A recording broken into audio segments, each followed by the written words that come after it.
Nous sommes entrés dans la société collaborative. Aujourd'hui, l'éducateur est fourni d'une lunette de soleil.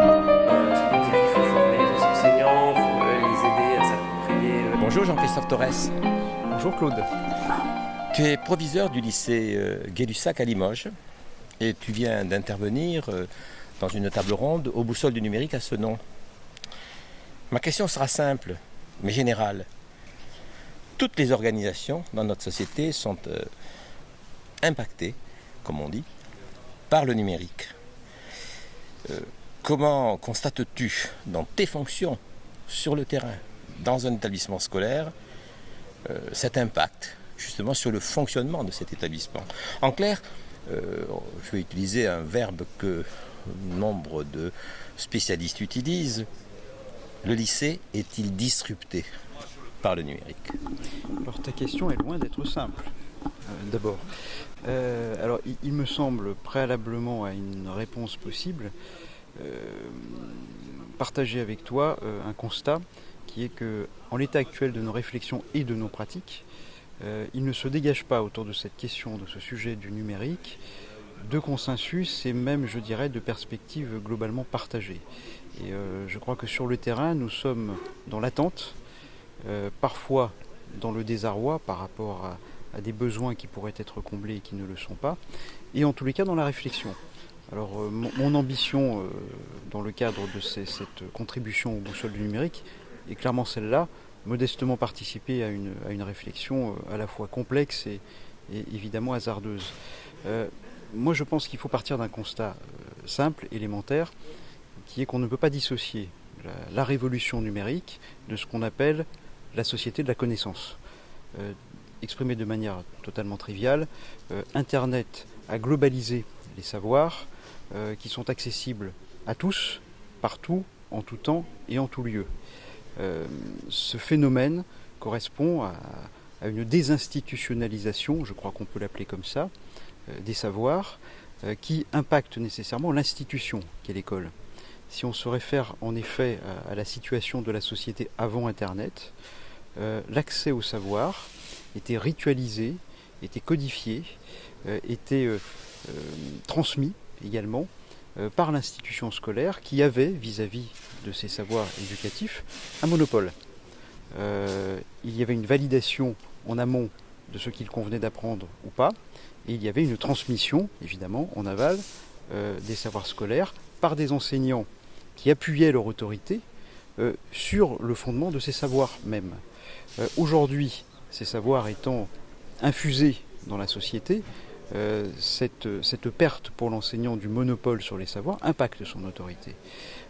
On peut dire aussi avec Marcel Gauchet qu'on est passé désormais d'une société de la transmission, où l'élève est positionné comme étant ignorant par rapport à un maître qui est censé être omniscient, dans une situation de réceptivité pédagogique.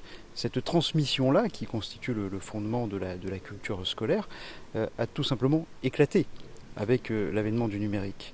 Donc l'école dans laquelle nous vivons aujourd'hui, qui est encore une école marquée par ce phénomène et cette dimension de la transmission éducative, il faut d'ores et déjà réaliser que cette école n'existe plus, si ce n'est dans la virtualité de certaines pratiques qui continuent à persister dans les établissements, faute d'avoir pleinement, je dirais, intégré la révolution qui est en train de s'accomplir. Alors en effet, je crois qu'il sera nécessaire rapidement de passer à un autre modèle éducatif. J'ai envie de dire qu'on le veuille ou non, puisqu'on n'a pas vraiment la possibilité d'en décider, mais cette école de la transmission doit faire place à une école des apprentissages, étant entendu que Marcel Gauchet définit l'apprentissage comme un positionnement en autonomie d'un apprenant qui possède de lui-même la capacité d'accéder à des savoirs, savoirs qui sont désormais mondialisés, numérisés et ouverts. Alors tout cela évidemment impacte le lycée, impacte le collège, tout cela conduit à s'interroger sur le positionnement des enseignants, tout cela conduit à s'interroger également sur la structuration de l'espace scolaire. Quand nos salles de cours dans tous les établissements sont encore construits autour d'une estrade, du bureau de l'enseignant et en face de lui, en face à face pédagogique, des rangées d'élèves qui sont entassés par 35 dans les classes, il est évident que nous sommes exposés à des dysfonctionnements majeurs, d'autant plus, je dirais, quand on intègre l'autre phénomène central qui caractérise ces 30 dernières années, qui est celui de la massification. Puisque dans le même temps, finalement, que les savoirs se sont démocratisés, dans le même temps, je dirais, les effectifs de nos élèves dans les classes se sont massifiés. Nous accompagnons aujourd'hui 80% d'une classe d'âge au niveau du bac, avec des élèves qui sont dans des situations fortement hétérogènes et dans des établissements qui sont de moins en moins en capacité de pratiquer de la différenciation pédagogique. Donc moi je dirais que j'associerais clairement cette question de la révolution numérique à 3 autres questions qui sont pour moi totalement liées.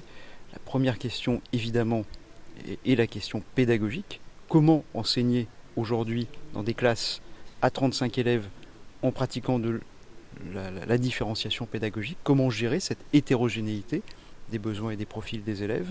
Et de ce point de vue-là, je crois que l'outil numérique est incontournable, même si aujourd'hui encore on a du mal à l'appréhender pleinement. Le deuxième élément, c'est celui de la réorganisation et de la conception nouvelle de l'espace éducatif, à la fois l'espace physique, évidemment, comment organiser autrement les salles de classe, comment permettre un travail en îlot, comment permettre finalement un usage démultiplié des outils numériques dans leur diversité, et bien évidemment les espaces numériques de travail en tant que tels, la dématérialisation de l'espace, c'est aussi essentiel. Je crois que nous appelons de nos voeux de véritables environnements numériques de travail dans les établissements, qui peinent, il faut quand même le dire, très souvent à se mettre en place. La gestion des notes, la gestion des absences, on sait le faire. Quand il s'agit de passer à l'opérationnalisation pédagogique du numérique, on en est encore, même pas, je dirais, au balbutiement, si on regarde la situation globale, sans prendre en compte des situations extrêmement particulières. Et le troisième élément sur lequel je souhaite insister, c'est l'élément de la gestion pédagogique.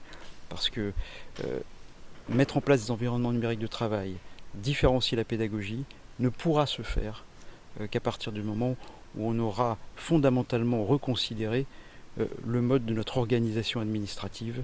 Il faut impérativement aller dans le sens d'une plus grande autonomie des établissements scolaires, aller dans le sens d'une plus grande respiration possible des équipes qui doivent de plus en plus s'adapter à des besoins divers selon les contextes éducatifs. Mais ça pose donc de fait le problème de la gouvernance tout court. Gouvernance de l'institution scolaire, gouvernance de l'EPLE, gouvernance certainement même de la classe.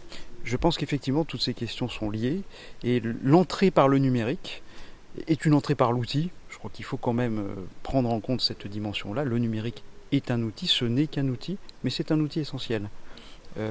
Cette entrée par l'outil permettra de décliner la totalité des procédures qui doivent être mises en œuvre pour que nous puissions, dans les établissements, concrètement, répondre aux difficultés des élèves. S'il s'agit d'atteindre l'objectif qui nous est fixé, 50% de licenciés L3, je crois qu'il faut former des élèves à des compétences importantes et on ne saura le faire, on ne pourra le faire qu'à partir du moment où on aura pleinement révolutionné, je dirais, l'outil numérique et la pédagogie. Merci beaucoup, Jean-Christophe Torres. Merci à toi.